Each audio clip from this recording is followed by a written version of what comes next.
Selamat malam, perkenalkan saya Lutfiana Zahro, NIM 129221006. Izin mempresentasikan mengenai proposal bisnis saya, budidaya laut OS 2005. Uh, jadi mengenai sistem monitoring kualitas air tambak udang berbasis Internet of Things IoT dengan pendekatan human centered di pesisir Cilacap. Yang mana nanti ada latar belakang, rumusan masalah, tujuan dan manfaat program, produknya AquaGuard, metodologi, analisis pasar dan bisnis model, analisis SWOT, dan penutup. Jadi untuk latar belakangnya yaitu Indonesia memiliki potensi yang besar di sektor budidaya udang, yang mana sangat berkontribusi bagi ekonomi pesisir dan negara. Terus namun keberlanjutannya ini dia masih menghadapi risiko gagal panen karena permasalahan penurunan kualitas air tambak. Jadi dalam pengukuran kualitas air tambak terdapat parameter penting seperti pH, suhu, dissolved oxygen DO, dan total suspended solidity TSS, yang mana dia sering tidak terpantau secara optimal, terutama oleh petambak itu sendiri dalam skala kecil menengah, terutama di daerah pesisir Cilacap, yang mana dia masih mengandalkan metode manual, terus bersifat subjektif juga, yang mana dari keterbatasan akses tersebut yang berkaitan dengan teknologi monitoring ini menyebabkan rendahnya adopsi sistem berbasis sensor. Nah, seiring berkembangnya waktu sudah banyak perkembangan mengenai IoT, Internet of Things, yang mana membuka peluang solusi untuk monitoring yang menjawab dari permasalahan penurunan kualitas air tambak tadi. Oleh karena itu, saya mengusulkan ide mengenai AquaGuard yang dikembangkan sebagai sistem monitoring kualitas air tambak yang tadi berbasis IoT karena dia berbiaya rendah dan pendekatan human center melalui notifikasi WhatsApp untuk menjembatani kebutuhan teknologi dan kemampuan petambak pesisir. Lalu apa saja rumusan masalahnya? Yaitu ada bagaimana merancang sistem monitoring kualitas air tambak supaya terjangkau dan mudah dieksekusi oleh petambak skala kecil dan menengah. Lalu bagaimana model bisnis AquaGuard jika dianalisis menggunakan pendekatan bisnis model Canvas (BMC). Lalu bagaimana posisi strategis AquaGuard berdasarkan analisis SWOT, yaitu IFAS dan EFAS. Lalu apakah AquaGuard ini layak dikembangkan sebagai usaha rintisan berbasis teknologi aquaculture? Selanjutnya untuk tujuan program ini ada mengembangkan konsep dan desain bisnis AquaGuard sebagai sistem monitoring kualitas air tambak berbasis IoT, lalu menganalisis model bisnis AquaGuard menggunakan bisnis model Canvas, lalu mengidentifikasi kekuatan, kelemahan, peluang, dan ancaman AquaGuard melalui analisis SWOT, lalu menilai kelayakan usaha dari aspek teknis serta finansial. Lalu manfaatnya itu yang pertama, bagi petambak dapat membantu mendeteksi penurunan kualitas air secara dini dan mengurangi risiko gagal panen. Lalu untuk mahasiswa atau pengusul dapat mengembangkan kompetensi kewirausahaan berbasis riset dan teknologi. Lalu bagi daerah dapat mendukung transformasi digital dan keberlanjutan sektor aquaculture pesisir. Lalu bagi lingkungan dapat mendorong pengelolaan tambak yang lebih efisien dan ramah lingkungan. Lalu selanjutnya AquaGuard ini apa? AquaGuard adalah sistem monitoring kualitas air tambak berbasis IoT yang mana tadi dirancang untuk petambak udang skala kecil dan menengah untuk memantau parameter seperti pH, suhu, dissolved oksigen, dan TSS, yang mana tadi dapat berpengaruh langsung terhadap kesehatan dan produktivitas udang. Lalu sistem ini dikembangkan dengan pendekatan human center dan biaya rendah, sehingga lebih mudah diadopsi dibandingkan sistem konvensional yang mana mahal dan kompleks. Lalu keunikannya yaitu ada notifikasi berbasis WhatsApp sebagai media utama penyampaian informasi yang mana sesuai dengan kebiasaan komunikasi petambak, terus mengurangi hambatan literasi teknologi.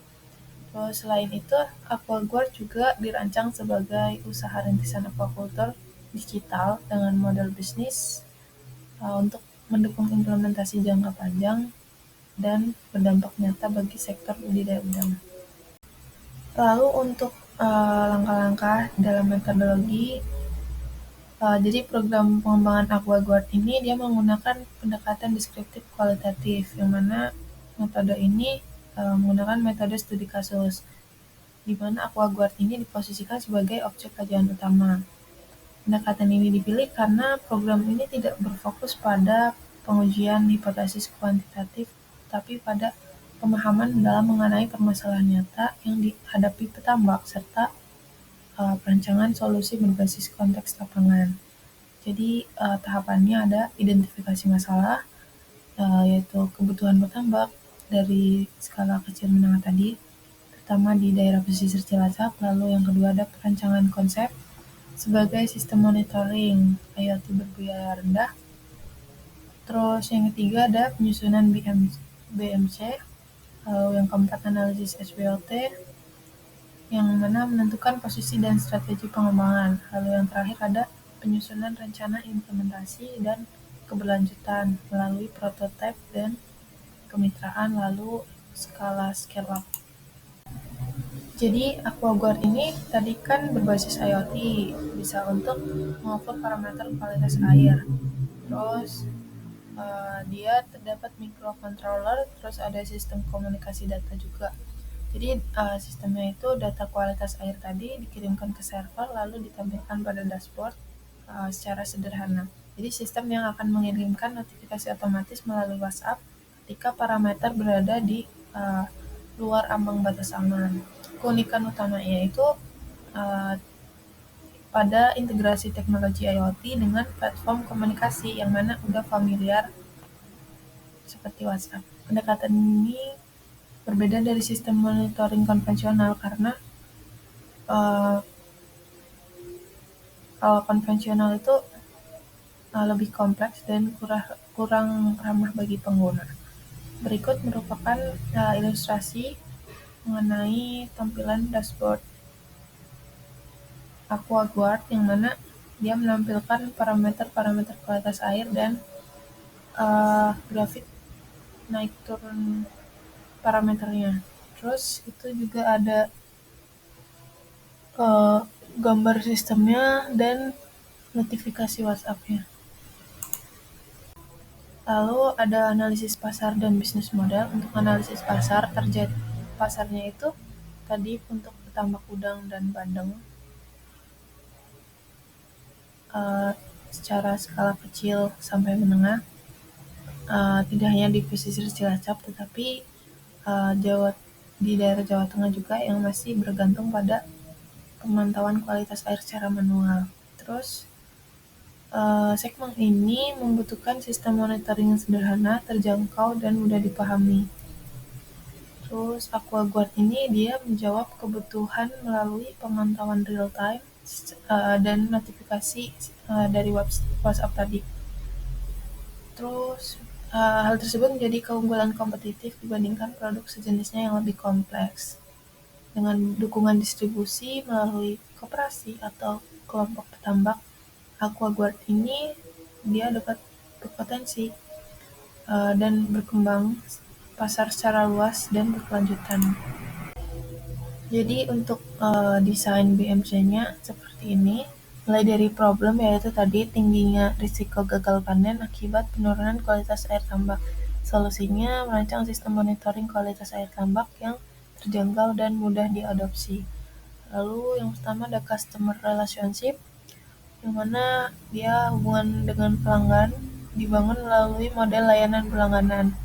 Pendampingan awal berupa pelatihan penggunaan alat, lalu dukungan teknis berkelanjutan melalui grup WhatsApp. Lalu ada cost structure. Struktur biaya terdiri dari biaya produksi perangkat, lalu pengembangan, pemeliharaan, biaya pemasaran dan pelatihan, serta biaya operasional. Lalu ada key partnership, itu kemitraan strategi dengan koperasi nelayan dan kelompok tambak.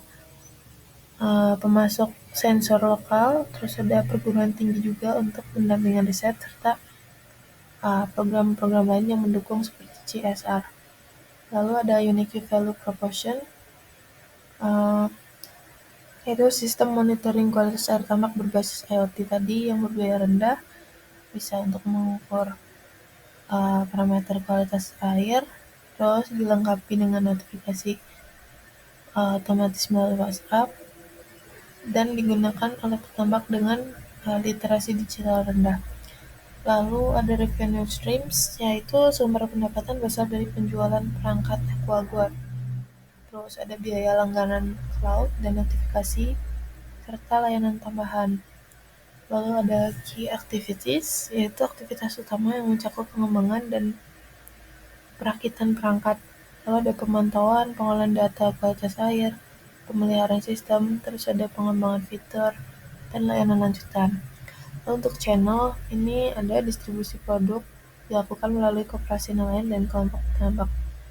Terus ada demonstrasi lapangan juga, serta promosi melalui marketplace agroteknologi atau jejaring komunitas perikanan.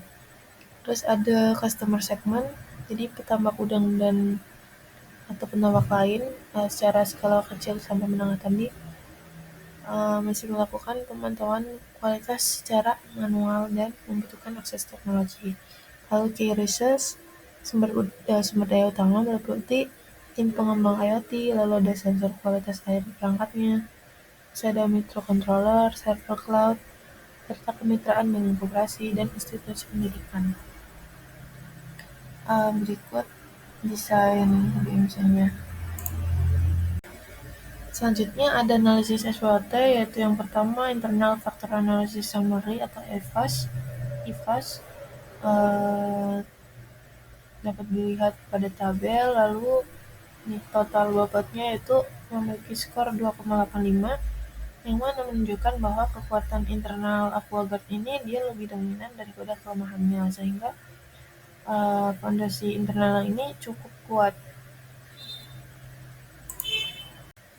Lalu untuk faktor external analysis summary atau EVAS dapat dilihat juga pada tabel, nilainya 3,05, yang menunjukkan bahwa lingkungan eksternal aquaguard ini juga cukup kuat, cuman hanya saja masih terdapat ancaman dari luar. Lalu untuk analisis SWOT-nya itu sendiri, terdapat matriks SWOT. Untuk kekuatan dan peluang atau strategi SO, strengths dan opportunities, jadi dapat memanfaatkan teknologi IoT berbiaya rendah tadi, lalu ada notifikasi WhatsApp, lalu ada memperluas pasar melalui koperasi nelayan, kelompok petambak, terus dukungan CSR sama pemerintah daerah. Lalu untuk strategi ST, kekuatan strengths dan traits, yaitu menekankan kemudahan penggunaan, pendekatan human center sebagai diferensiasi utama untuk bersaing dengan produk teknologi impor yang lebih kompleks. Untuk strategi WO, weakness dan opportunities, jadi mengatasi keterbatasan modal dan literasi teknologi melalui kolaborasi dengan perguruan tinggi, koperasi, serta pelatihan dan pendampingan. Lalu untuk strategi WT, weakness and threats, itu adalah melakukan implementasi bertahap melalui proyek percontohan atau pilot project yang dapat meminimalkan risiko finansial dan penolakan pengguna. Lalu untuk rencana kegiatan, yang pertama ada tahapan implementasi. Sebelum implementasi ada tahap persiapan dan pengembangan prototipe. Jadi tahap ini memfokuskan pada persiapan teknis dan prototipe aquaguard. Dan dilakukan perancangan sistem perangkat keras lalu perangkat lunak yang akan digunakan dalam monitoring kualitas air tambak.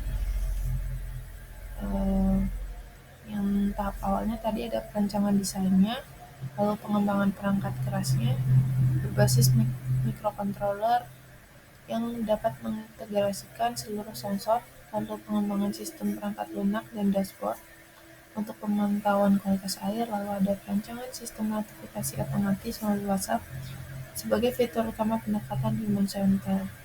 Jadi luaran dari tahap ini adalah prototipe awal aquaguard yang akan siap diuji. Tahap uji coba lapangan atau pilot project, jadi ini merupakan tahap uji coba lapangan pada tambak percontohan. Tujuannya untuk menguji kinerja sistem dalam kondisi lingkungan nyata serta mengevaluasi tingkat penerimaan pengguna. Meliputi yang pertama instalasi perangkat aquaguard pada tambak udang percontohan, lalu ada pemantauan kinerja sensor dan stabilitas secara real time, lalu ada pengujian efektivitas notifikasi WhatsApp dalam memberikan peringatan dini pada petambak, lalu yang terakhir ada pengumpulan umpan balik atau feedback dari petambak terkait kemudahan teknologi tadi. Luarannya adalah hasil uji coba lapangan yang memuat evaluasi teknis dan non-teknis sistem aquaguard. Lalu setelah tahap uh, pilot project ada tahap evaluasi dan penyempurnaan sistem. Jadi berdasarkan hasil pilot project tadi dilakukan analisis terhadap data kinerja sistem dan feedback untuk menyempurnakan produk sebelum diterapkan secara luas. Kegiatannya meliputi analisis akuasi, keandalan data sensor, lalu penyempurnaan desain perangkat keras tadi, meningkatkan daya tahan di lingkungan tambak, serta optimalisasi sistem perangkat, penyederhanaan antarmuka pengguna agar lebih mudah dipahami petambak. Luarannya adalah versi aquaguard yang telah disempurnakan dan siap untuk implementasi. Selanjutnya ada tahap implementasi awal dan koordinasi terbatas. Jadi tahap implementasi yang dilakukan pada skala terbatas melalui kemitraan dan operasi nelayan atau kelompok petambak, bertujuan untuk menguji kelayakan operasional dan model bisnis aquaguard. Kegiatannya meliputi produksi perangkat aquaguard dalam jumlah terbatas, lalu didistribusikan, lalu instalasi perangkat, lalu dilaksanakan pelatihan pendampingan, penerapan model bisnis, lalu luarannya adalah implementasi aquaguard pada skala terbatas dan evaluasi awal kelayakan bisnis.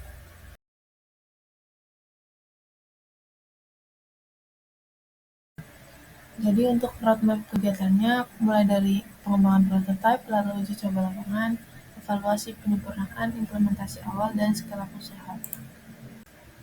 Untuk indikator keberhasilan program, yaitu ada berfungsinya sistem aquaguard secara stabil pada tambak uji coba, lalu ada meningkatnya kemampuan tambak dalam memantau kualitas air secara real time, lalu ada tingkat kepuasan pengguna terhadap penggunaan sistem, lalu tercapainya implementasi aquaguard pada skala terbatas dan berkelanjutan.